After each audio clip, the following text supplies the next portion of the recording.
ഞാൻ വർഷ. അപ്പോൾ ഞാൻ ഹോസ്പിറ്റൽ അഡ്മിനിസ്ട്രേഷൻ PG ഡിപ്ലോമ കഴിഞ്ഞ് നിൽക്കുകയാണ് പുറത്ത് പോകാൻ വേണ്ടിയിട്ട്. അപ്പോൾ ഞാനിത് PG ഡിപ്ലോമ ചെയ്യുന്ന സമയത്ത് തന്നെ ഞാൻ ജർമ്മൻ ലാംഗ്വേജ് ചെയ്തിട്ടുണ്ടായിരുന്നു. അപ്പോൾ ജർമ്മൻ ലാംഗ്വേജ് ചെയ്ത് കഴിഞ്ഞിട്ട് എനിക്കൊരു ഗ്യാപ്പ് വന്നു. അപ്പോൾ ഓൾറെഡി ജർമ്മൻ ലാംഗ്വേജ് പഠിക്കുന്ന സമയത്ത് തന്നെ എൻ്റെ ഇംഗ്ലീഷ് പോയിട്ടുണ്ടായിരുന്നു. അപ്പോൾ ജർമ്മൻ ലാംഗ്വേജും പഠിച്ച് കുറച്ച് ഗ്യാപ്പും കൂടി എടുത്തപ്പോൾ എനിക്ക് 2 ലാംഗ്വേജ് ഒട്ടും അറിയുന്നുണ്ടായിരുന്നില്ല. അപ്പോൾ എനിക്കൊരു പുറത്ത് പോയി ഒരു ഇൻ്റർവ്യൂ അറ്റൻഡ് ചെയ്യാനുള്ള ഇംഗ്ലീഷ് പോലും എനിക്ക് അറിയുന്നുണ്ടായിരുന്നില്ല. അപ്പോൾ ഞാൻ ഇംഗ്ലീഷ് പഠിക്കാൻ വേണ്ടി കുറേ സ്ഥലത്ത് നോക്കി.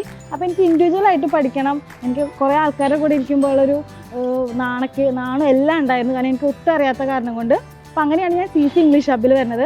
എനിക്ക് മിസ്സും ഞാനും എല്ലാ കാര്യവും ഒരു കുറച്ച് നാളത്തേക്കെല്ലാം ഞങ്ങൾ ഇൻഡിവിജ്വൽ ക്ലാസ്സാണ് എനിക്ക് കിട്ടിയത്. ഞാൻ കോൺഫിഡൻ്റ് ആയിരുന്നു. മിസ്സിന് തോന്നിയതിന് ശേഷം, എനിക്ക് തോന്നിയതിന് ശേഷമാണ് ഞാൻ ഗ്രൂപ്പ് സെഷനിലെല്ലാം അറ്റൻഡ് ചെയ്ത് ഞങ്ങൾ ഓരോ ടോപ്പിക്കോ ഡെയിലി ഓരോ ടോപ്പിക്ക് വെച്ച് ഞങ്ങൾ സംസാരിച്ച് കോൺഫിഡൻ്റ് ആയത്.